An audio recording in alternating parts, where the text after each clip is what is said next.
If you've seen a 9000W dual motor e-bike online, you probably had the same reaction I did. 9,000 watts? That sounds insane. So, is this thing actually legit?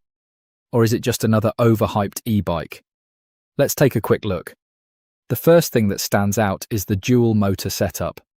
You're getting two motors working together. That can give you much stronger acceleration than a normal single motor e-bike. And on paper, 9,000 watts is serious power. But here's where I'd be careful. The advertised wattage doesn't always tell the full story. Peak power and continuous power can be very different. Your real-world speed also depends on the battery, controller, rider weight, terrain, and riding mode. The battery is another big factor. A powerful motor needs a lot of energy, so if the battery isn't large enough, you could see the range drop quickly when riding aggressively. Now, what about the ride? A dual motor setup can be great for hills, rough roads, and off-road riding. You get more traction and stronger pull. But there's a trade-off. These bikes can be heavy.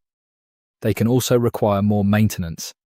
And powerful e-bikes demand more braking performance and better riding control. So, is it a scam?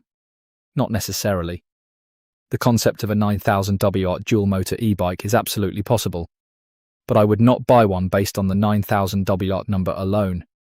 Check the battery specs. Check the controller. Look at the brakes.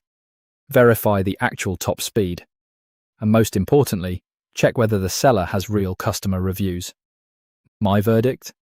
Potentially very powerful, but the marketing deserves a closer look. If the specifications are genuine, this could be a seriously capable machine.